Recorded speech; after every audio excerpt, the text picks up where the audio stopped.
Hello, hello. Lots of familiar faces. Thank you for joining. Obviously, this is a really special book club because just over 4 years ago, we started the book club with John and I in conversation about the previous book called Green Swans that most of you will know or have heard of. And it's my absolute pleasure that we're coming back to this 4 and a bit years later to talk about John's latest book, Tickling Sharks. And I hope we will see lots of questions in the chat from you, just so that you know. We will start the conversation. If you have questions, please write them in the chat. EJ and Evgenia from our lovely team will help feed them to me, and I'll try and pick as many as I possibly can so that we can really grill John tonight. So kicking off, I was going to say thank you for coming back. You're in our office. I'm stuck in Oxford Business School. There's so much to talk about. 21 books, not to mention, and I wanted to maybe just start by digging into this latest book and why. How did that come about? I know, but everybody else will want to hear that background. Well, thank you, Louise. But just hello, everyone. And it's been an astonishing process watching faces from my deep past. Nick Parker from Canada, Molly March, who I grew up with in the 1950s in Cyprus, daughters like Gaia and so on. So hello, everybody. We can't say hello to everybody, but to your question, Louise, it had been borne in on me as I traveled constantly, as you well know. People would often say, how did you become what you became? What was there this magic moment where everything changed? It most recently happened to me in Amsterdam. I was on a plenary session, and somebody said, was there this sort of extraordinary moment where everything changed, like sort of Saul being knocked off his donkey? And my answer was, I could give you that story, and it happened when I was 6, and I could give you another one which happened when I was 11. But actually the main thing is that throughout my life, there have been these sort of convulsive moments where things have changed. And they've changed in me, but they've changed in the wider world. And I've been really lucky to, in a way, surf a whole series of change waves that have come through since the late 60s. And this was an attempt to answer the question that people were asking around, why did you become whatever it is that you are? I mean, i.e., how did you become a mutant?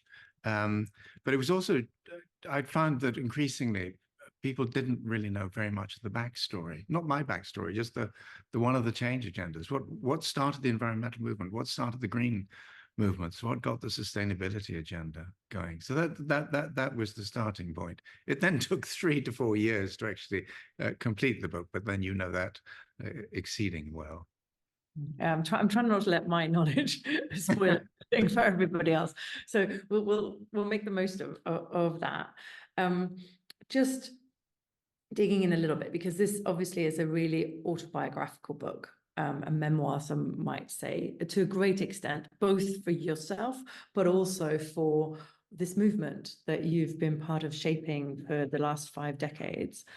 And I thought it was so interesting when because I have gone back to the book. Obviously, I've read it a few times and helped edit and so on, but that the personal section, you're sort of encouraging people, oh, you could skip this if not. And yet there is so much in that section. If you haven't read the book yet, there is a whole section on John's growing up and sort of family history. That has really shaped, as far as I can see, a lot of what you have become what you're doing. And so I just wanted to start there, maybe both how it, sort of how that beginning that you, and then we can go on to how that your family life is affecting you now. Do you want to just talk to that, or I can be more specific? I can begin, but people often sort of complain about their parents, and they complain about their upbringing, and they complain about their education and so on. And I have no complaints. I think on every score, I was phenomenally lucky. I was lucky with my parents. I was lucky with my early years. I mentioned a moment ago being in Cyprus in the 1950s, and there growing up with a couple of American families, the Marches being one of them. And then just that opening out my mind to sort of American thinking. And America was very heavily represented, particularly in my grandmother's family. So I have family all across the country. But when I think back to some of the learning journeys that I've done, when I've been writing books, I've traveled, sometimes taking my family with me, sometimes not. America's played a really, really important role in all of that. And then when we came back to the UK in 1959, my father was in the Air Force, so he was a Battle of Britain pilot who stayed on with the Air Force. And at the time, that you'd say, Battle of Britain or Second World War or whatever, and it meant something, but not very much. And one of the extraordinary things is over the decades to see how certain countries celebrate particular moments in their history. I mean, not celebrating in terms of Pearl Harbor, but through these moments where, the national character is forged. And I think that was certainly true of this country. And I'm not sure it's always a good thing. I think we sort of tend to over-focus on history. But so grew up in an Air Force environment. Then when we came back to England, 1959, I was sent away to boarding school. Looking back, it was, and I tell some of the stories in the book because it wasn't exactly a concentration camp. I certainly wouldn't claim that, but it was a place where just routinely the boys were taken out of their beds at night and caned within an inch of their life, and the headmaster ended up in a mental asylum. But when I look back at it, that one man who was an alcoholic, he was clinically in some ways insane, taught me 4 subjects to a point where I could actually get into my next school. So although I didn't like him terribly, he played a really instrumental role in getting me to the next phase. And then in Dorset, going to Branston, which is an astonishing school where they teach independent thought, and where, at least from memory, I seem to recall something like 30 or 40% of your time was down to independent study. You could decide what you wanted to study. And I mean, you're in Oxford. Oxford was never Oxbridge was never a possibility in my mind. Neither of my parents, having been involved in the war, quite apart from anything else, went to university even. So I wasn't even thinking of university. And then suddenly it became a possibility. But I went to one of the new universities, Essex. I'm going to pause you because I want to hear a little bit more about that family sort of situation, being moved around in an RAF family. Yeah. Is that and I should shout out to Paul Haney, who is one of our regular book club members. He sent me a bunch of questions, some of which I had already, Paul, but some of them I hadn't thought of. One of the ones we overlapped on was, if you're moved around regularly through your father's work, does that, that sort of having to reinvent yourself in new social circles, in new schools, how has that affected really, the qualities, the things you can do now, and how you looked at your life? Because you have ridden different waves, you have not quite reinvented yourself, but sort of moved around quite a bit, I would argue. Well, I'm not exactly David Bowie or Madonna or whatever, but some part of what I've done has involved a degree of reinvention. To your question, how would one know? Because that's the childhood that I was exposed to. But my brother Gray at one stage calculated that in 9 years we lived in 9 homes, and it cannot be other than that has some sort of influence on you, and it makes your nuclear family perhaps somewhat more important. it makes those friends that you somehow manage to cling on to over the years more important. I'm not sure. I mean, it's really, but it did make me one sort of creature, and that's an alien.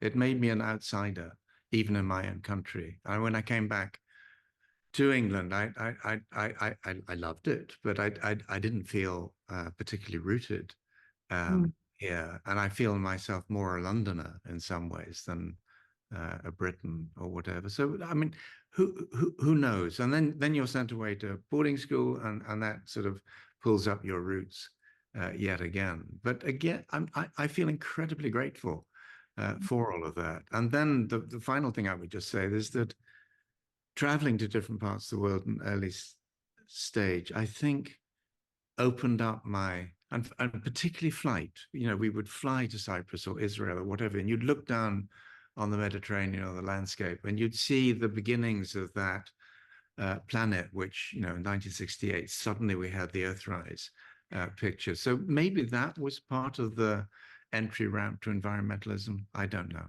but Yeah. good question. And do you think so I happen to know that you've been in your house in London for quite a long time Yeah. now. Do you think that having moved around a lot, you're rooting yourself and, you know, your family, Elaine, Gaia, Hanya, who I think are all on the call right now, which is lovely, that has made you more interested in holding that together and staying in the same place? Or is that just coincidence?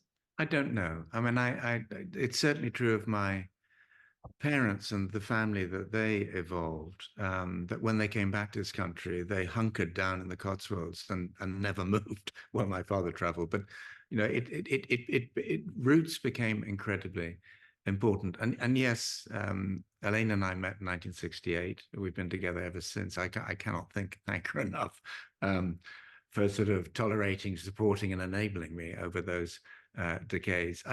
We've constantly talked about moving. We happen to live in Southwest London in Barnes. It's a lovely place, but every 5 years we've discussed moving. But somehow we've wanted to move in different directions, so we've always stayed in the same place. Yeah, and well, I know this, but and you talk about Elaine enabling. Just, I guess, that continue to have somebody there who will continue to support, who will sometimes challenge, and kind of question what you're doing. How important is that to have that both on the private side and on the professional side? I'm going to include myself in some of the challenging, probably. I think it's essential. And I was doing a talk recently where somebody asked me, if you're going to be a serial entrepreneur or whatever, you're going to try and disrupt the wider world, what do you need? And I said, well, one of the things you need, which is not given to us all remotely, is a strong family. And, you know, I think part of the reasons my parents wanted to, they had many ups and downs, but wanted a strong, healthy family was that they both came from massively divorced families. I think I started life with about 9 grandparents, and the number continued to grow. So that was in the background. But I think it was more London than where we happened to buy a house in 1975 that was the anchoring point. And I think Elaine moved in 1968 to London. I moved in 1970. We both went to the same university. And I think that's played an absolutely crucial role in my ability to just connect with the wider world and travel a great deal. Heathrow's been, I mean, we should cut back our air travel and all the rest of it, but what a blessing it has been to be able to travel to most parts of the world. And before we leave the family bit, I thought it was quite interesting you comment at some point in the book, and I remember the first time I read it thinking, oh, you know, inheriting your luck from Tim. Yeah. I know that may be a throwaway comment, but how do you look at luck? You know, is it not your behavior? You know, the harder you work, the luckier you get, or where are you? Well, just to explain the background to that, you know, my father was in the Battle of Britain at 19. He was shot down in August of 1940. He was out of the Battle of Britain for about 2 weeks, a critical period, where actually over a month, while he recuperated. And then one stage for me, he took a piece of art mountboard and he just wrote down all of the moments in his life where things had somehow gone his way. So, for example, he was on the Arctic convoys. I bumped into Princess Anne a couple of weeks ago and thanked her for taking some of the veterans to Murmansk and Archangel. And he always said he was on the first convoy that went round. It was largely unscathed. And every convoy after that got absolutely battered within an inch of his life. So he felt he was lucky. He then flew alongside Russian pilots, taught them to fly British Hurricanes, and all sorts of things happened. But again, he came through unscathed. Then he was meant to go to fight over the D-Day beaches, and instead he was with one other person sent off to India and Burma, and his entire squadron of heavy attack aircraft were killed during the D-Day landing. So he went off to what was then considered the suicide posting. And the other, his friend, was shot down and beheaded by the Japanese. And just one time after another, he would say, I wonder why that happened. And there is this survivor challenge that people have if they come through. They say, why me? Then to your question about serendipity, I think his good luck was somewhat different than what I understand serendipity to be, which is that if you are interested in an area and you throw yourself into it, it's amazing how often things come towards you. And yeah, I mean, I consider myself profoundly lucky. I mean, Elaine, when we first met, maybe a couple of years in, said, do you ever think of having children? And I said, not really, but if I ever had children, I'd like 2 daughters. Well, we had 2 daughters at Gowan Hanya, and they've been an absolute sort of constant gift. So I consider that lucky. But if I'd had sons or something else, who knows how that might have gone. I also have been lucky in the end. I want to pick up on that, I guess, if you are curious, because one of the things I share is a love for curiosity and curious people, and can we find new things? But I think one of the extraordinary things that you do is sort of over and over again, and I've seen it so many times, is when you're curious about something, you will approach a person. So you will read about Sasha Dench, or Elaine will read, in fact, let's give her credit. Elaine will read about Sasha Dench in the Times, and you think, oh, that's really interesting. Let me contact her. And it comes through in several of your stories in the book, but also, I feel like I see it all the time.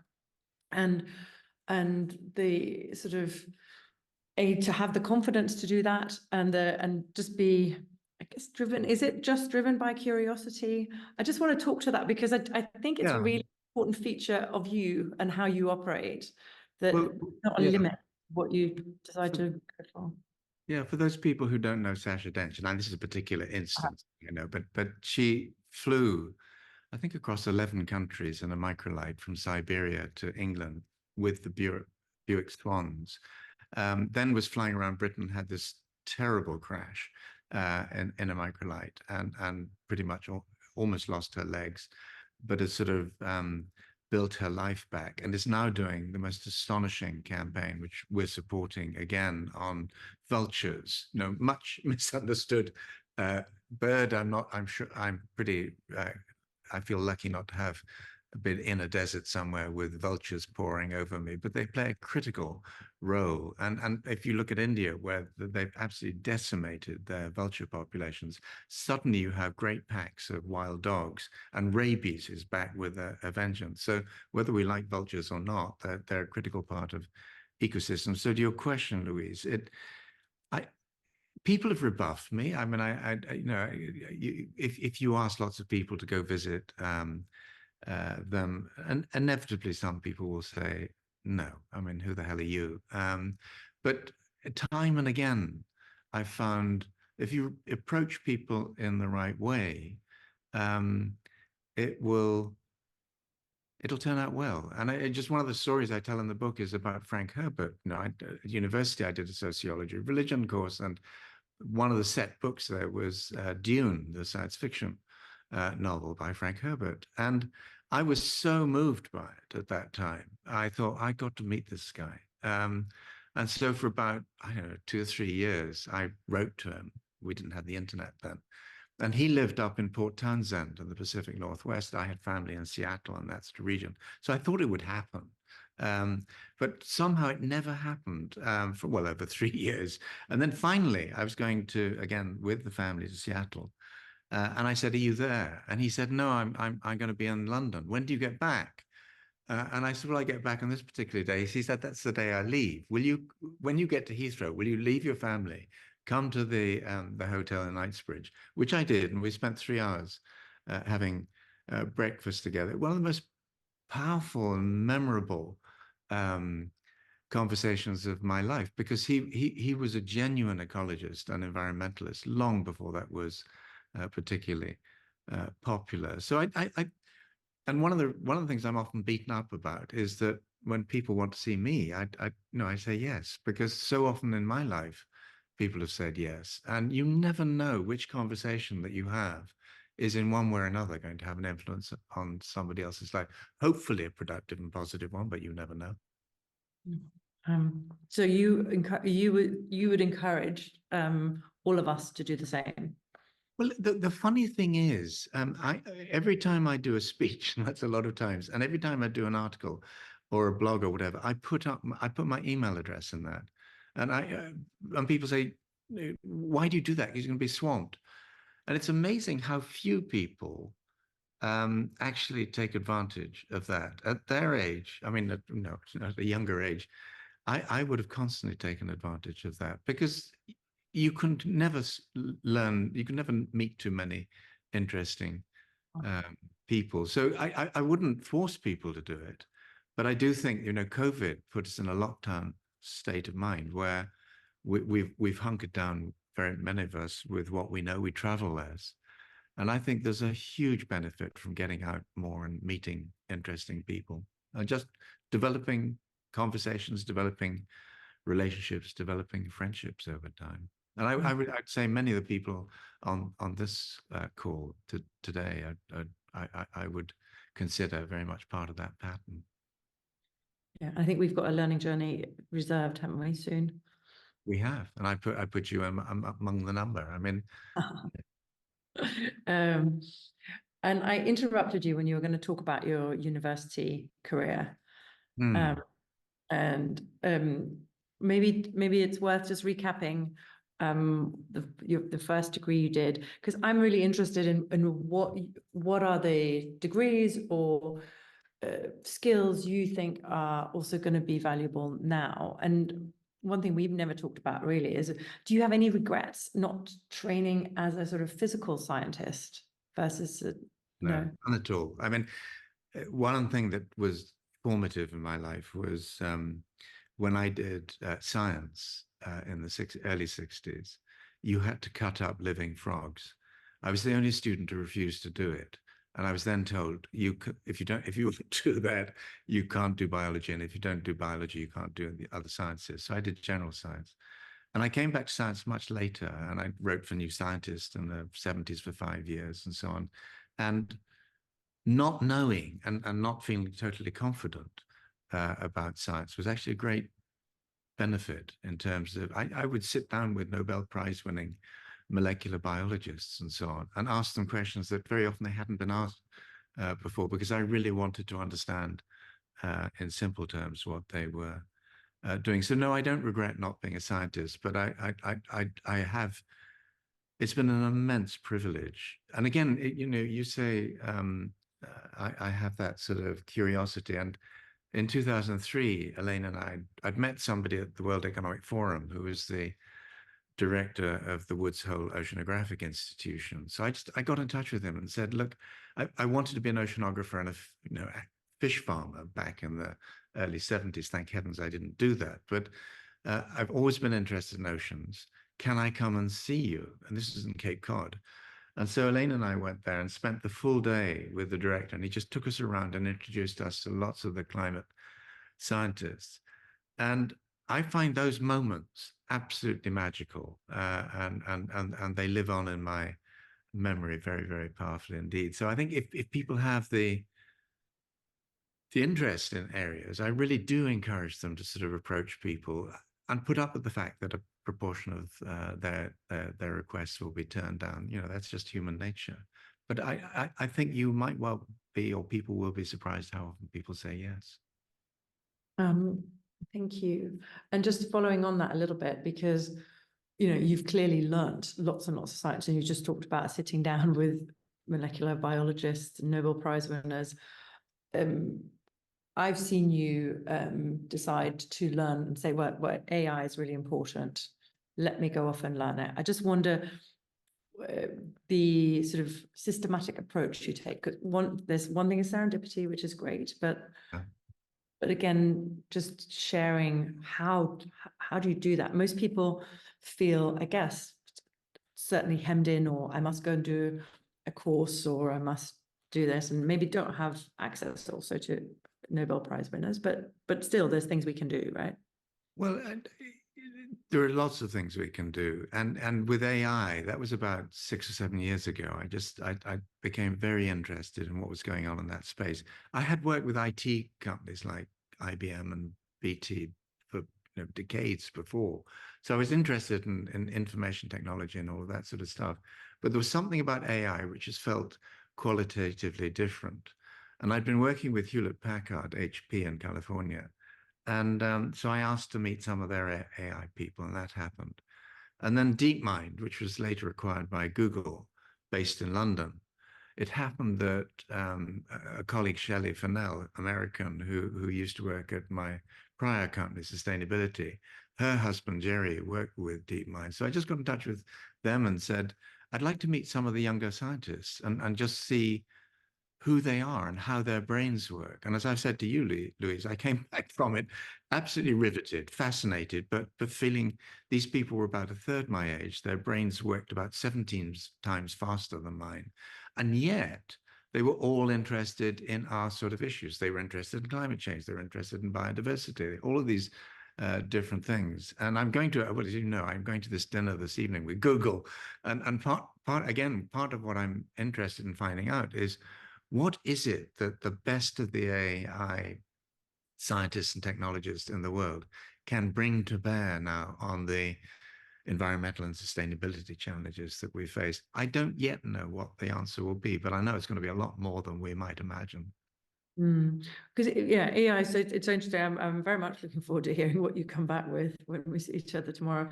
But because of course, somehow it's condensing all the existing data, looking backwards, and I'm really interested in this time, and we've talked about it a little bit, Yeah. where there isn't necessarily a pattern from what has happened that we can draw of what will happen over the next few years, and will AI be better than us at predicting that, or is human imagination and sentiment maybe?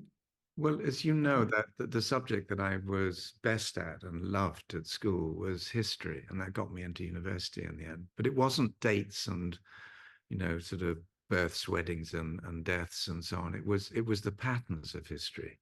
And so I think there are patterns with AI which you can see historically. So, for example, in the late 70s, 80s, I worked on chlorofluorocarbons and the ozone hole. And if you look back at that period, there was a satellite flying over Antarctica, Nimbus 7, NASA satellite, and it was constantly picking up data about what was going on in the atmosphere above that sort of icy continent. And what it was saying to the scientists back on the ground was, there is a hole growing over Antarctica. But all the computers that were receiving and analyzing the data had been programmed on the basis that something like that was impossible, so that the computers couldn't see the hole. So it took the British Antarctic Survey to release old-fashioned balloons up and suddenly see this ghastly great hole, and then they went back to the data and reanalyzed it. And I think what we're going to do with AI won't be the same, but we're already seeing it where you have young white coders uh, creating facial recognition programs that are completely blind to black faces, can't read them. In different ways, we will embed our blind spots in this latest set of technologies. And we will probably over rely on what these technologies tell us. And there's a lot of discussion about hallucinations and so on, but these things do dream, and they do take us in directions sometimes that perhaps we don't really want to go. I can see I'm that. just interested. Sorry, Lucy. The thing to say is just I think there is a moment now where AI is evolving very rapidly, and I think our world, our movement, people with our agenda have to get in there now and be part of the discussion, because otherwise it's going to set in concrete, and and I think that would be very dangerous. No, absolutely. I'm just picking up a comment, I guess, more than a question from the chat from Ran Boydell saying, some people say we're in for such a fundamental change in environment and society that historic comparisons will be irrelevant. Like Yuval Noah Harari type thing. Are you seeing that, or where I'm going to not ask the question straight, is it relevant, but where is history going to be relevant, do you I think it's phenomenally, I think it's phenomenally relevant. And just to go back to satellite remote sensing, which is part of what I was just talking about with Antarctica. If you look at the imagery that's now coming out of Amazonia, what we're discovering is that there were huge civilizations there for long periods of time, which pretty much all came to an end because of climate change back then. I mean, some of them were wiped out by the introduced diseases that came with the conquistadors and so on. But these our civilizations are not wildly tolerant to changes in the climate around us. And we fine-tuned over the last 10,000 years our agriculture and farming practices and so on to a particular set of really quite benign climate conditions, which are now starting to be distorted by his historic industrial emissions, and then this growth curve of China and all sorts of other emitters coming on stream. So I think history is really important. I think one thing that we've got to be very careful about is thinking just because sometimes over the last 100 to 300-400 years we've come through an industrial revolution or a renaissance or whatever, we'll do it again. I don't think there's any guarantee that our civilization will change, will survive the sort of climate chaos that is now coming at us. I think we still have a window of opportunity. I think we can still change this, turn this thing around. But I'm really very worried at the moment, because I think two things are happening. One is political and business leaders are very often ahead of politicians, as you know. Politicians are really being very slow to pick up on this. And I think we're going into a period of acute political disturbance. Even if Trump didn't get back in the United States, we're seeing this right-wing shift. And for some incredibly strange reason, which I don't properly understand, right-wing people and conservatives are against anything to do with climate change. So I don't know whether it's a brain disease. I don't know whether it's a sort of a genetic defect that has been passed on through generations of conservatives, but it's very consistent. There are always exceptions. There are always mutants. There are people like Chris Patten and the British Conservative Party who really understood. But I think we're in for a rather challenging few years. So I think it's going to be a bracing time, but I think it's going to be a very exciting time, because I think the fact that we're getting pushback is itself a demonstration of the fact that our agenda is now mainstreaming. People are taking it for granted. It's going to happen at some point. Yeah, and that's where, as you say, where it's really important to lean into new technologies, such as AI, but also many others, and help move. I can see some comments around AI driving misinformation and the threat of that, but actually flipping it to use AI for good in this agenda. And that's what I guess we're hoping we can pull off, right? Yeah. I saw the comment about tipping points, and I think we've already gone past a number of tipping points, most notably on climate, on biodiversity loss. I mean, I've spent my life working on both of those issues, and on biodiversity, as everyone on this call will know, since 1970, we've lost over 69% of wildlife on this planet. And if I were to ask, a normal citizen of the street, what proportion of mammalian life do you think now is wild or Mm. human and our animals? Most people wouldn't say 3% of life on Earth is now wild. But that's the world we've created. It's highly unstable. But as you know full well, and it's one of the things that we're as a team thinking about at Volans is the biodiversity story and the climate story are incredibly intimately interlinked, and we've got to address them simultaneously. So I think tipping points are all around us. I look out on a landscape that is squirming with tipping points: political, social, economic, environmental, and in some ways, I think they're all coming together, which is again oddly why I feel optimistic, because as long as people can't see all of that sort of stuff, it's going to become more visible. As long as they can't see it, they don't really want to act. They don't feel it's necessary. I think that necessity is going to be born in on people very much more powerfully within the next decade. And I guess I obviously agree, and I guess that it sort of triggers slightly for me. One of the quotes in the book, I'm going to keep bringing us back, trying to bring us back so much to the book, around that you have throughout your career, and we're still, working on that now, sort of helping business leaders plug into the realities that are very different from those they've been trained to succeed in. Nobody who is leading current organizations, be that business, political, third sector, or whatever, have really been trained in the success, what is needed for success in the future, and dealing with the current situation. And so I just wondered, should we talk a little bit about that, and about how, that is one of the reasons we are dealing with business, but having to deal with business just not as single units only, but as part of this bigger system, as part of industries and markets and society.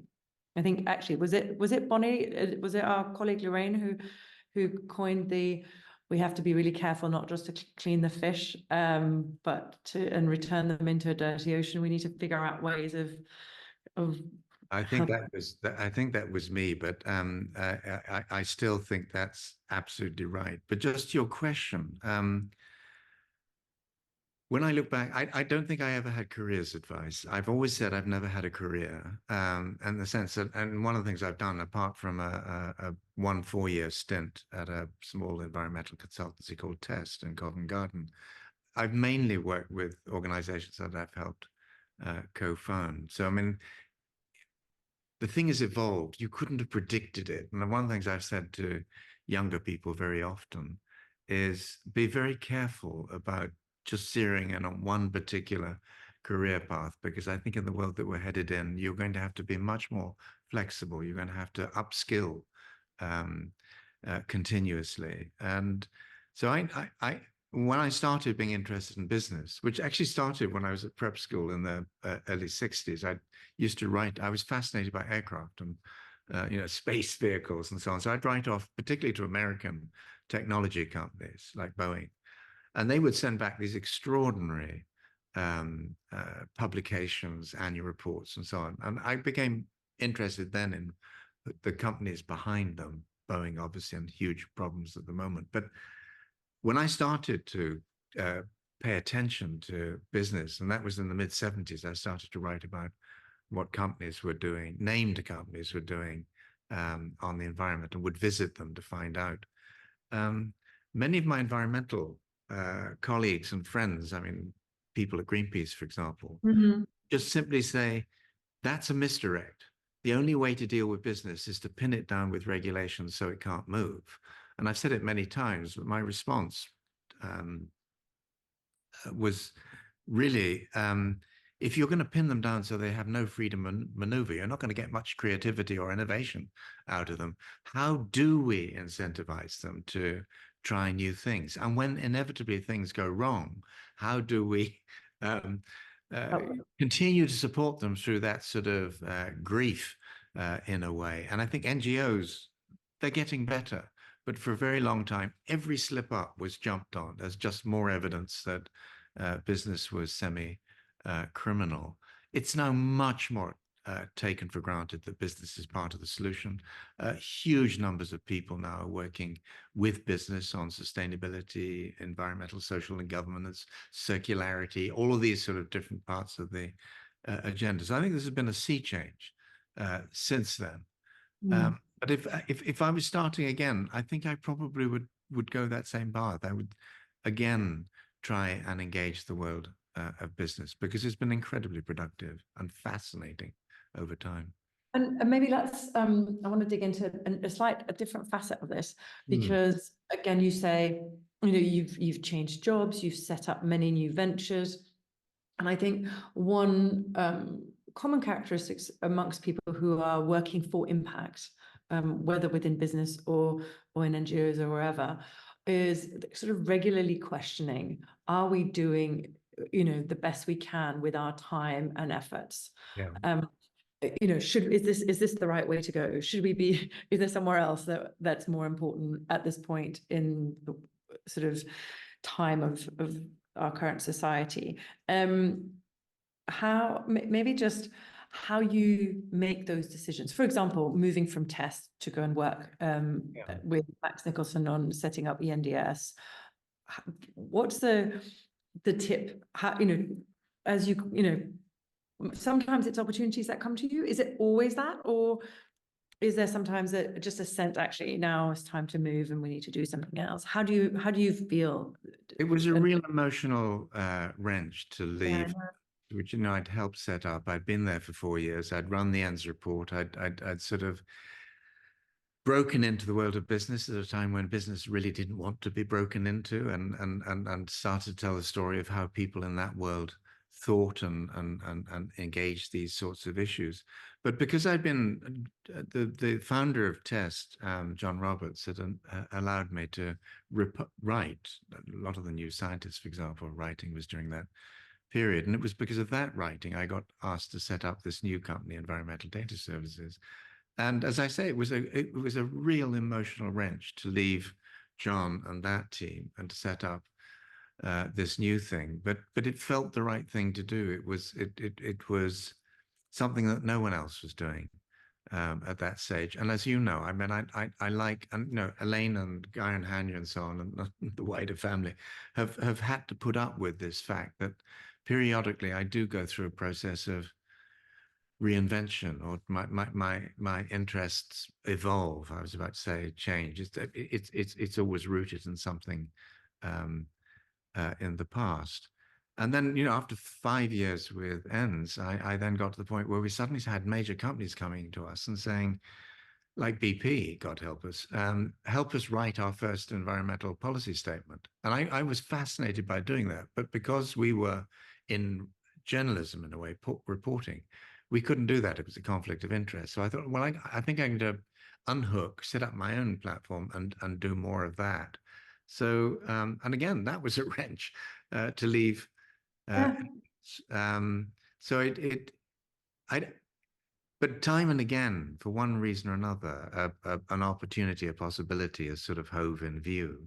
It's generally the case that those opportunities link back to something I've done in the past. But at the time I did whatever it was in the past, it wasn't remotely clear that there was this sort of trajectory at work. And so, top tip, listen to how you feel, or something more specific than that? Well, I don't know. I mean, it's very easy to be glib with all of this, but I mean, before you go into any field, just reach out to people who are already in that field, and very often you'll find that they've got a need, they've got an interest, they've got something that you can help them with, and in an area like, I mean, I always say I'm the worst careers advisor in the world, because I never had a career. But if people want to talk about stuff, I can talk to them. I can point them in directions of people that they should then meet, hopefully. But I think ultimately, I would say that the critical thing is, even though you're trying to save the world because you see the world going to pieces, make sure that you have fun. Make sure that whatever you're doing, you're genuinely interested in learning more about. Because if you don't, you will burn out. And you know, I've had friends, particularly in campaigning organizations, who've burned out. I can think of one, Andrew Lees, who had a heart attack as a result of it. And so, for heaven's sake, try and find something that you think will actually really engage your brain over a considerable period of time and build a network. I mean, there is no alternative to having people you can rely on or learn from over time. And that makes me, again, there's a couple of comments that sort of triggers in me. One is Zoe Arden talking about how you've always been really good and focused on young people. And then Isabella saying, thank you for all saying yes, always saying yes. That 20 years ago, when she was starting her career, you autographed her Cannibals with Forks and wrote, send me an email, I'll do my best to help you get to the next step. And just that generosity of spirit, I guess, in helping others. But yeah, my laughter, Louise, comes from the fact that Zoe was at sustainability, but she's a very creative person. She's got an acting background and so on. And when you talked about being generous with young people, all I remember was what came to mind was walking into Waterloo one day, and there was this. I don't pick up my feet very much, and there was this sort of drain cover, and I just went flying over it. And who should be there but Zoe's daughter? Pick me up, put me back together again. But no, it's. I think young people are. Again, it's going to sound glib to say it, but it's their future that we're dealing with.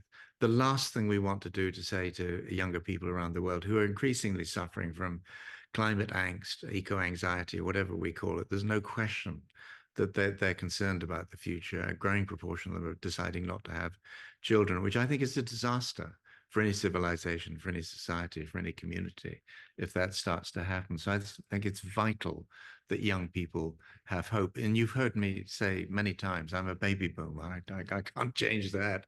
And I see a lot of the boomers now getting to the point where they want to retire. I never have done. I don't want to now. You're not allowed to. Can I just point this out now? Well, thank you. But I see people saying, you know, we were environmentalists, and really, no, they weren't. And we're going to retire and enjoy our pension. I think, well, you be very careful, because if you're not very careful, you're going to find that younger people are going to lose their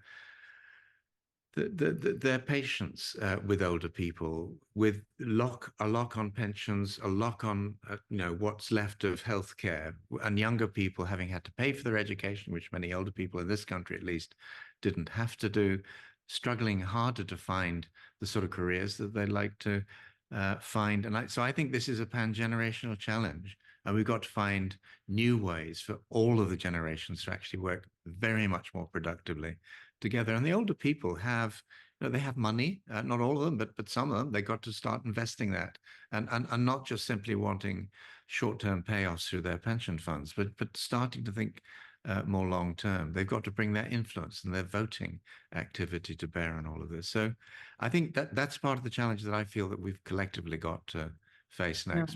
Yeah. Young people, I mean, Elaine's often asked me, why do I spend so much time with younger people in this field? And partly it's wanting to give back what people gave me in the sort of 60s, 70s and onwards. But it's also, I constantly learn from them. They're always asking questions that I would never have thought of. They're telling me things I didn't know. So, you know, hopefully it's a two-way flow. Yeah, and I guess one of my favorite quotes from the book, well, it's sort of striking quotes from the book, is, I think it says, every generation, including my own, becomes wrong over time. Because if we live long enough, the reality we were born into is not the reality in which we grow old, yeah. Which kind of sounds obvious, but I do think that we have, especially now, especially when you look at politics in the US and other places, a generation that's forgotten that they may not be the best qualified to continue to lead. Doesn't mean that they can't invest, help, bring bear their support in different ways. But I think that's a really poignant quote on the intergenerational piece. I also think that in many ways, this is going to sound an absolutely dreadful thing to say, but wars tend to discipline populations, and because people then have to work together. And in many ways, I think the West has benefited since the late 1940s, early 1950s, in the discipline that came out of those periods of conflict. And what then happens over 2 or 3 generations is people forget. They forget what war is like. There's a lot of it is glamorized. I've just been reading a book on the Russian campaign to beat the Germans from 1943, 44, and so on. It is utterly grotesque what happened in that war and in all wars. But we forget, and we also forget how we slide into wars, and here we could sort of go again. So I think that however we do it, we've got to remind people of every generation, and this isn't just the old. I mean, you look at younger generation on TikTok and all the rest of it, and I one of my main concerns there is what you're seeing in younger people's ability to focus is fragmentation. They want tiny bits of information very fast, and they want it to be amusing. The wider world and the reality that we're moving into is not always amusing. And it's not always best understood in tiny sort of kaleidoscopic fragments. And I think one of the reasons I think that we will need AI is we will need very profound and deep thinking. And if as a species we lose that capability, then we're going to have to evolve that capability in different ways. I don't want to sound despairing, because I think most of the younger people I meet are very bright and to some degree wise before their time. But on balance, the exposure to screen, phones and computers, very early stage, we don't know. That's the most amazing social experiment, psychological experiment, cultural experiment. We don't know where it's going to take us, and we should be watching that very, very carefully. Completely agree. And just a shout out to some of the wonderful young people who we work with, Totally. who definitely are wise and not suffering from attention span issues. I'm going to roll that back to, we've suddenly got a lot of questions that I need to get to in the next 35 minutes. One again is from Paul. A thing that I've always found really interesting is your societal pressure waves. They're in the book. You use them fairly frequently. Sometimes you even lend them to me if I'm doing a speech. And Paul is asking about how much do you think that the cadence of the waves is influenced by purely anthropological factors, so economics, politics, spirituality, art, etc., and how much is related to non-purely anthropological factors like planetary, astronomical, ecological, etc.? I think that's a question I've never heard before. So I think I'm seeing some wonderful suggestions, like from Nick Parker, Clean AI. We will follow up on these things. Paul, it's. I'm going to say something which I shouldn't say in public, but the waves are totally spurious, in the sense that I started to try and map with a colleague, Nick Robbins. He's now a professor at LSE just around the corner here. But we sat down literally over a cup of tea and said, really, we need to understand how environmentalism evolved and with what sort of trajectories. And we need to understand, now we've got this green wave coming through, and after that, other waves came through. How would we map that? And when we started to map it, I would sometimes refer people back to a film, Close Encounters of the Third Kind. And some of you remember this guy down on his knees on the carpet, trying to model what he was seeing in his dreams. It happens to be Devil's Tower, but he was using everything from porridge to dirt to carpet dust or whatever to construct this thing. And I say, in many ways, the wave structures, and there have been 6 of them to date, were put together in rather that way. They're not deeply scientific. And yet a great friend of Elaine's and mine, Doug Miller, who founded a group called Globescan in Canada, he and his colleagues very assiduously and semi-scientifically map public opinion and attitudes and so on, priorities around the world. And when he saw the waves, he said it's spooky because it very neatly maps on to what they were seeing in different parts of the world. More in the OECD, more in the rich, developed world than it would be then in countries like India or Brazil. But there were ricochet or ripple effects. So to me, the waves are partly I love surfing, and I blame Americans like the March family and Cyprus, and when they came to London, for my love of the Beach Boys and things like that. But that metaphor that there are these moments in our world, and some of these ways are technological and economic. People like Kondratiev, Nikolai Kondratiev, Joseph Schumpeter, people like that.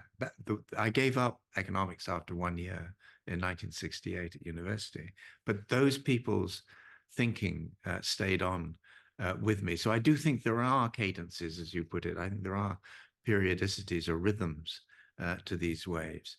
But in a way, it's also a narrative structure. It's a way that I have developed over time to tell people a wider story, and to tell them that, when things are going backwards, as they're beginning to do at the moment, that's not necessarily a bad thing. That's how this agenda evolves, and it's during the down waves that some of the most creative and useful work is done.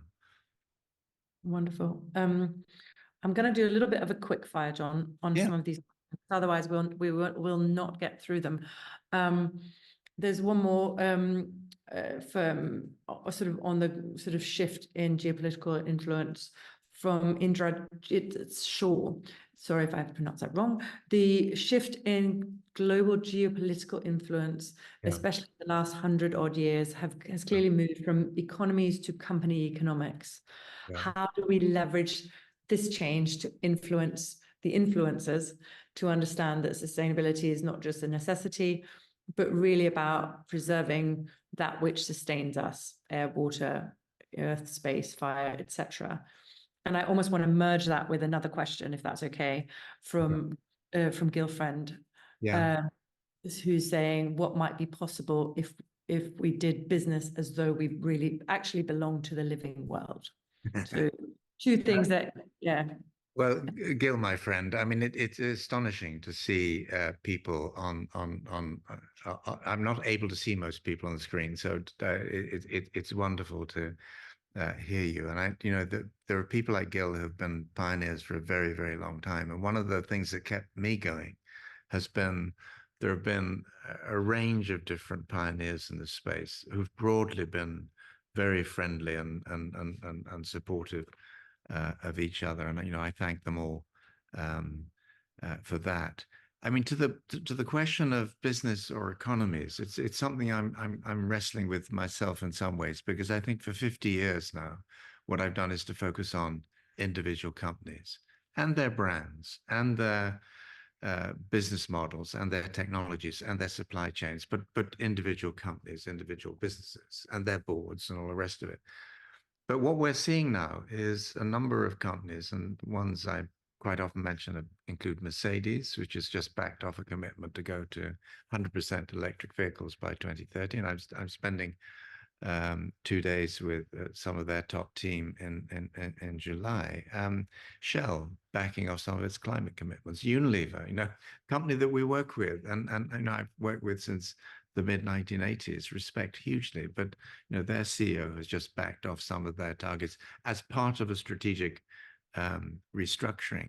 So I think we've got to continue to work with individual businesses. I think that's really important, and that through their supply chains, that's important too. But we've got to think about the market context within which they operate, and we've got to work out how we design or redesign markets so that the default setting for companies is what we want and what we need in terms of climate and biodiversity and all the rest of it, rather than it being the gift or in the gift of CEOs like Paul Polman at Unilever or whatever, who choose to do what they consider the right thing. I think it's a lovely way of getting change started, but it's not a great way of sustaining it, because you get these periods of pushback, and then everyone's suddenly running off for their burrows. Yeah, no, of course. And I guess that if we go on to, so there's another Indrajit's Shaw question, which I think is quite good, which is Yeah. curious to know, all these decades of tickling sharks and really trying to shift those individual businesses or leaders. What has been the single most important learning in what worked best in changing their hearts for good? And I know that that's there's probably a complicated answer to a simple question. But I'm going to push you to try and make it super simple. If there was one thing or two. Well, it will be one thing, but I'll creep up on it if I may. And the story is told in the book, and it's about when Hurricane Katrina hit Walmart in 2005. They lost overnight over 100 stores, and they couldn't serve their customers. And their then CEO, Lee Scott, decided that this was palpable evidence of climate change. So he basically sent the message through the supply chain: you've got to tidy up on energy and energy efficiency and so on. And within about 3 to 4 months, I found myself in a board meeting in DuPont, a board meeting in 3M, and the 3M one, which I tell the story about. I flew to Minnesota and went up to some strange sort of lodge where the board were meeting. And at the end of the session I did there, a woman came up to me, and she'd been trained as a psychologist. She was a member of the board, very elegantly turned out. And she said to me, "Why do you use humor in this sort of setting?" She said, "People don't do that." And I said, I thought I was about to get a thumping. And I said, I've just found over time that it works. And I often said, I can't remember jokes. This isn't that sort of humor. It's playing off somebody, powerful people in the moment. When they say something, just responding to it and breaking into a conversation in a way that most people wouldn't do. And so I said, no, it seems to work. And she said, well, she'd watched me very closely as I did it. And she said two things. One is, because you're playful, you give them the confidence that you're not a missionary. You're being able to play with your own agenda. She said, and then, because you're playing with them in a space, the boardroom or whatever, where they're completely unused to being played with, their sort of reptilian mind are thinking, God, his army outside our walls must be huge if he can dare to do that. It's a difficult thing to do. And I've sometimes wished I could cascade it to other people, but it's something that I found that does work because it makes people human. It forges a human connection, which facts and endless PowerPoint presentations and all the rest of it, and you're wrong, he's wrong, she's wrong, whatever. That sort of doesn't work terribly. So to the tickling sharks thing, I've always been fascinated by to find out what makes these people tick. Are they really evil, or are they just incentivized in a way that makes them behave like sharks? And that leads me on to a question that you and I discuss, quite regularly, I feel, which is around, when do we back ourselves to change a company or a shark, tickle a shark in the right direction? And when do we become complicit because we are working with the bad guys? We can take Shell as an example or something else. I think it's really interesting, and especially because what we're seeing is that younger generation has a lot less patience with us saying, no, we need to engage with these people, otherwise we can't change them. And they're like, no, we just need to cut them off. So where do you think that lies? And do you think that that sort of boundary is shifting as this is getting more and more urgent? It's shifting, and I think Richard Roberts at our salon last night in Somerset House on corporate climate advocacy was saying that he's seeing some of the industry federations that represent the fossil fuel companies, oil and gas, and coal, oil and gas, are being excluded from United Nations processes and so on because people just don't want them there. They don't trust them anymore. They've lost confidence, and they know that these people are gaming the system. And some of the members of these associations are now starting to push back, saying you no longer have access to these really important political processes. We're beginning to query whether you're the right vehicle. So there's no question that excluding people can work. But I would equally say, and that this isn't trying to defend engagement, but that the engagement is two-way.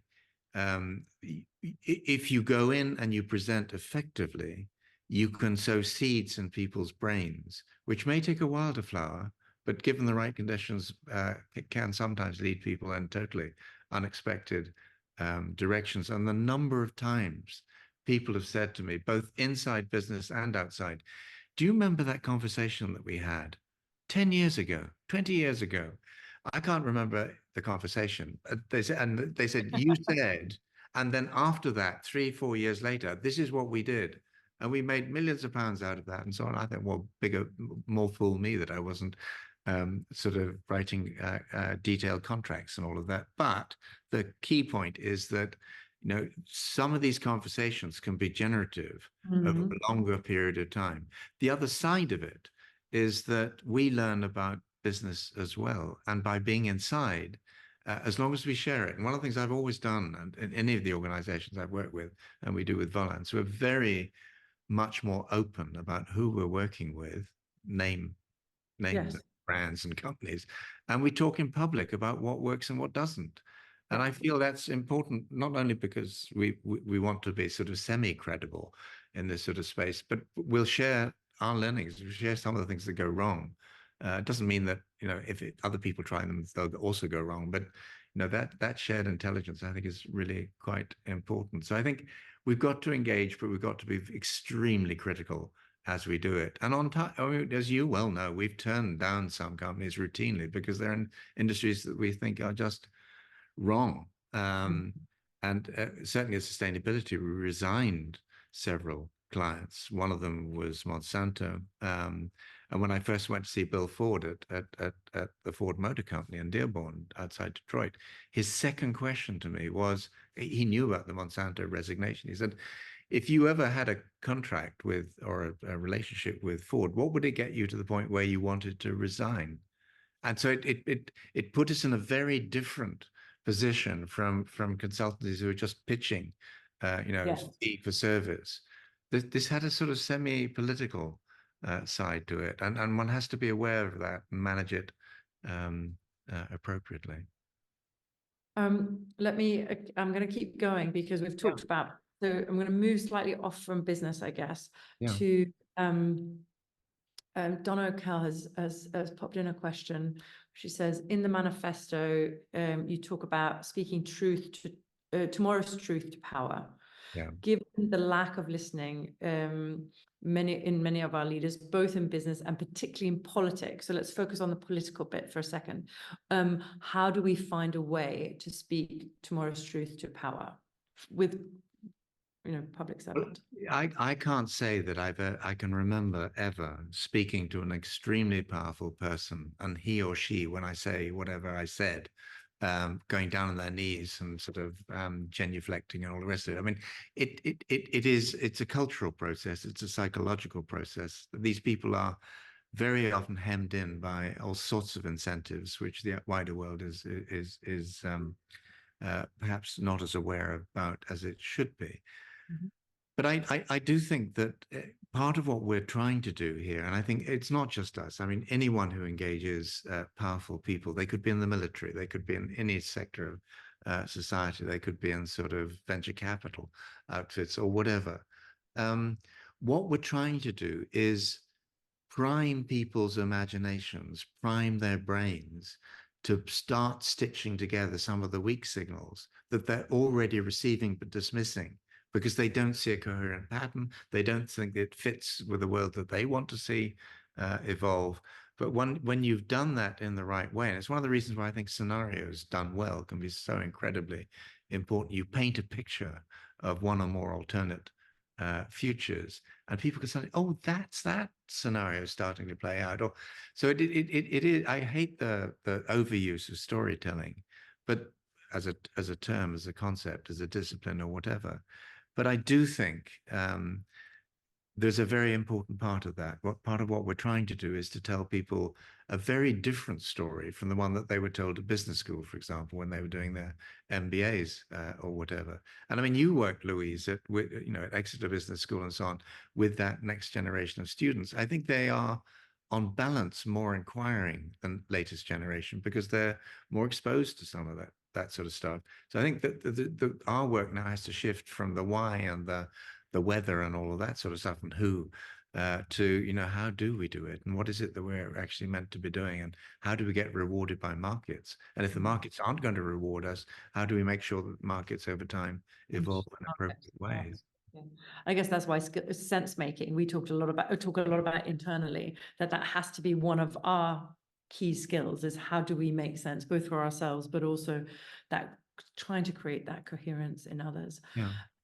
Jumping from politics to investors, there's a quick question from Nadine Rose, whether you have a view on the gap between environmentalists and investors, because investor panels still seem to lack bringing on environmental and sustainability experts. Well, it was interesting, and thank you for the question. But yesterday I was in Docklands in London, speaking at a conference called Reset Connect, part of London Climate Action Week, and this was the opening plenary session, and I was on a panel with World Wildlife Fund, WWF.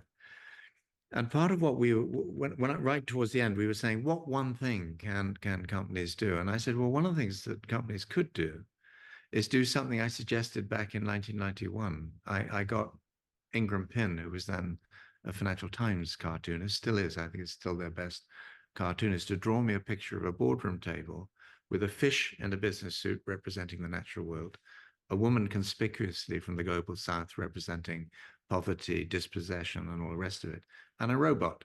And I'm only going to focus here on the fish, saying what I said yesterday was, when I engage boards and C-suites, corporate suites, and so on, it's a rarity that you find somebody who has a biological background, unless you're happening to deal with a pharmaceutical company or somebody in biotechnology or whatever. And yet, I think that capacity to understand biology and ecology and all of the things that go alongside that is going to be increasingly important. So my suggestion would be, find a suitable, and by that I don't mean lily-livered and weak-kneed, but I mean somebody who is well-versed and able to stand up for this agenda, and bring them on board, either as a non-executive director initially or on an advisory board or whatever, but for God's sake, get these people in. The question is, well, will we have enough of these people? And if not, we're going to have to train them up very quickly. And maybe that's a sort of quick shift. There's a couple of questions around what skills you think are going to be important for the future. Would you include skills of to understand and manage changing waves and social conventions? But you know, But I think it's a great question, and I wish I had the sort of the absolute answer, and none of us, I suspect, really does. I think a couple of things are going to become more important at the same time. The most obvious one is creativity, because we're going to be competing with AI systems, expert systems, and all the rest of it. So human creativity and capacity to innovate and use some of these new technologies, I think that's going to become very much more important. And that then links to the second point, which is data. Whatever we do, we're coming out of a period of 50, 60 years where the environmental movement, the green political movement, and all these, the sustainability community and increasing the industry and the impact world and so on, a lot of it was done in storytelling. It was because we were trying to capture people's attention. We're trying to get them to think new thoughts. Now we've got to do stuff. We've got to measure, as you well know, whether we're getting the performance that we absolutely will need. And therefore, I think a capacity, either yourself to understand data and manipulate it and work with it, or to work alongside those who properly understand it. That's going to be an absolutely critical. And I say that as somebody who's, as you know, Louise, I mean, I have a sense of where a business I'm involved in is, but I completely numbers blind. I look at a balance sheet and I can see bits and bobs, but I'm not mathematical. We won't reveal all those conversations. We're moving on, but understanding data, I think, is really interesting. Would you add something around imagination, creativity, or is that I don't know. I mean, of course I would. And one of the things I talk about in the book, and probably shouldn't, is taking LSD or being given it in 1968, and that actually triggered um, a creative line in my thought that I don't know whether it was there previously, but it certainly enhanced it. And I think whether you do it through yoga or through meditation or through other way, and I know you do those sorts of things.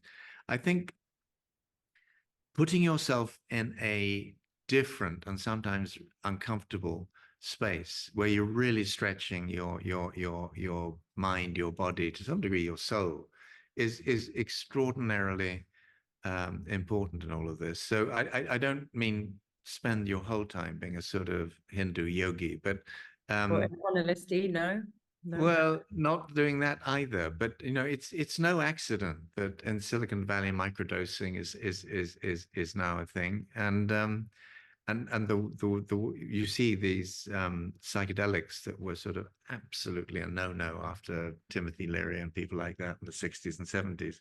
They're coming back because people see that with some of the conditions that people emerge from conflict with, or a range of mental health problems. It's astonishing how some of these compounds can be healing. So I certainly don't rule it out, and different folks will need different sort of routes into that future. But I think that ability to think around corners, to think outside the box, as people often say, is going to be really, really important, even if you're in for example, a sustainability role, because there you are talking to people talking about synthetic biology or autonomous vehicles or AI, whatever it is, drones, robotics. You're going to have to not just listen to what they're saying to you, but you're going to have to think around corners and say, and then what if this plays through and at scale, what's that going to do to the world? And so Good, bad, and ugly. let's just run that through. So, Yeah. and how do we train that? Obviously, there's something about questioning and something about curiosity, but I think we how invest else? in Can you talk to? yeah, I think you have to invest it, and I've mentioned the United States a number of times. One of the great things that Teddy Kennedy did was to put in place the Office of Technology Assessment, OTA, and they did, I think, something like 700 studies looking at emergent technologies, and I used a lot of that work back in the probably 80s, early 90s, and I think we need institutional mechanisms for vetting, reviewing, tracking some of these new technologies that are coming through. Because the thing, groups like Rethink X, as we know well, are not just focusing on what's going to happen with autonomous vehicles, or what's happening with battery technology, or what's happening with robotics. All of these things are coming at the same time, and that's absolutely unparalleled in the history of industrial revolutions. And they're all feeding off each other because they're digital. We've got to, I've said it before, but we've really got to be in that mix, learning about it, understanding it where we can, but also trying to influence what comes out of the end of that pipeline. And just jumping, because I know how much you love the US. There have been decades of, I'm going to say, US cultural dominance in a lot of the Western world. Let's just jump really briefly and have a quick chat about China, because we've had several people on book club. So David King, James Thornton of Client Earth, who both are brilliant systems thinkers and are doing a lot to help further the agenda that both of us work with. And they have invested their time and effort in China and see that China can provide some hope and some leadership in this next phase. Quick. Well, I've only been to China 6 or 7 times. It impresses the wits out of me. It terrifies me in equal measure, not because it's big, and it's certainly big, but it's nationalistic in a way that many European countries have had beaten out of them. And when I've been there, I'm stunned by what they've been doing on renewable energy and its deployment, not just development, on things like robotics, battery technology, electric vehicles. And now what we're seeing is, because they've massively subsidized most of these emergent industries, the EU and the United States are now running scared because suddenly you have cars that are about, well, a fraction of the price of what Tesla and people like that are producing. So you've got the beginnings now of a potential tariff war, where the EU is talking about putting tariffs of up to 50% on the prices of Chinese EVs. You could argue that China has just been a good deal more thoughtful and played into the industry of the future. The German or European car makers could have easily made these moves and chose to milk their current markets, right? Well, I think they could have made the moves. Whether it would have been easy, I doubt, because they exquisitely fine-tuned towards engineering of internal combustion engines and so on. EVs are just so different. The skills that are needed are radically different. They're digital and so on. And they need a very different configuration of the workforce and of the retail sector and so on. So I think this is just one example of the way in which several things are coming together. Most clearly, new science and new technology and new business models, but also geopolitics and macroeconomics. And I think we're moving into a period where I've been a beneficiary, we've been beneficiaries of a period of globalization.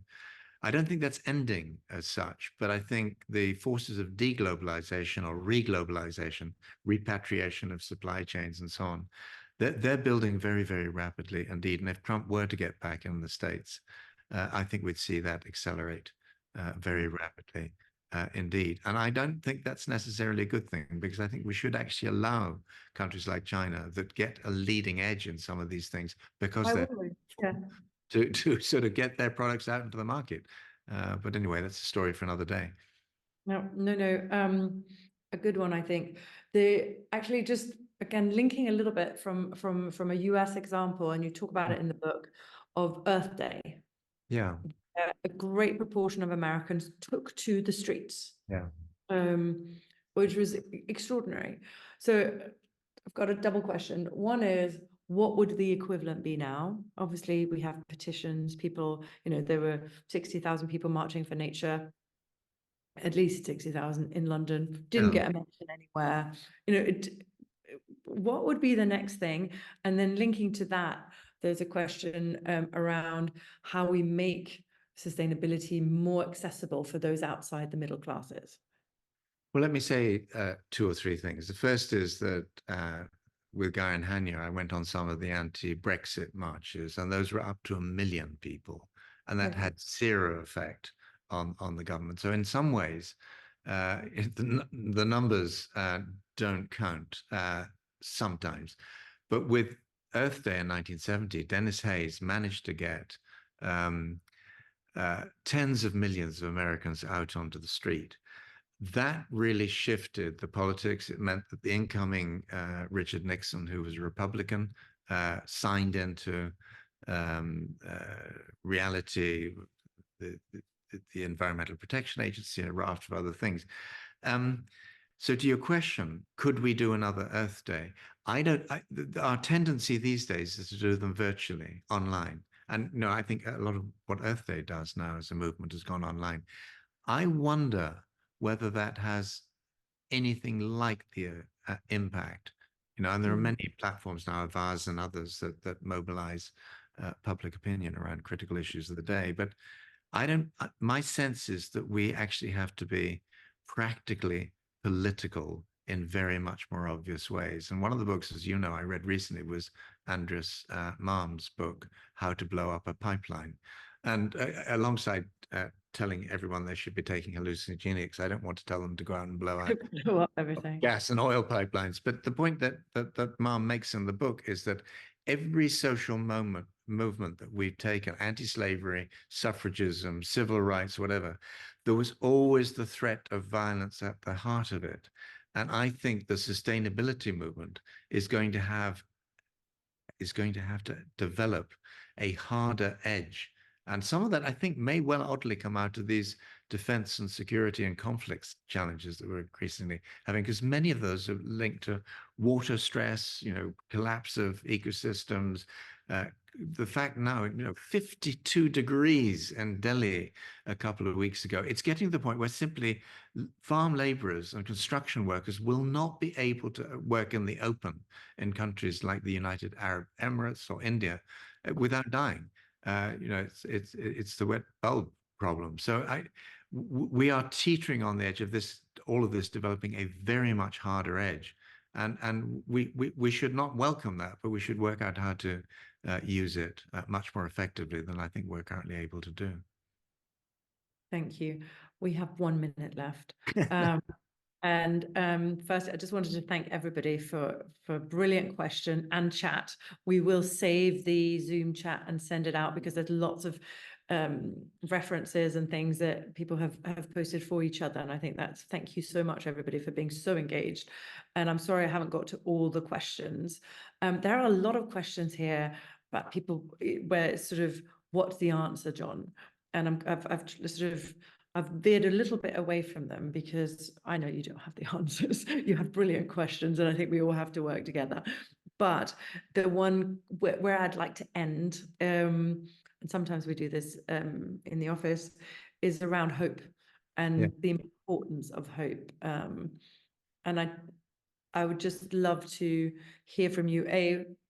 Why is hope important, especially at a time like this when it's so easy to sound deflated and so on? And then what gives you hope? And I know some of it. I know some of your family, your grandson, all those things. Well, Louise, thanks very much for doing this. And thanks everyone for being part of the conversation. My email, should anyone be minded to use it, is john@volans.com. Please do use it. As to hope, I'm often asked what keeps me going, even when I can see these sort of rather dark prospects ahead of them. And part of it is hope, but much more than that, it's a sense that I learned through history at school and elsewhere, which is that some of the most breakthrough moments in our history of as a species have come when we are massively constrained by external reality. You think about in Britain, we ran out of timber to build ships and all the rest of it. We went to coal. Well, maybe that wasn't a great thing, but that triggered the Industrial Revolution.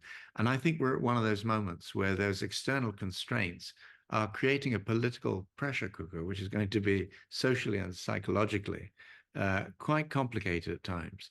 But I think we can get through it. I think we will get through it. And I think we'll get through it in much better order than we might sometimes imagine. But critically, I think we've got to do it as far as we possibly can together, rather than breaking up into competing silos and just going endlessly sort of fragmented off to the horizons, which is something that sort of innovative, sort of slightly liberal movements often tend to do. We've got to cohere, we've got to converge. We go back to the Danish social democratic model, clearly. I knew I got it in. Nationality would get in some point.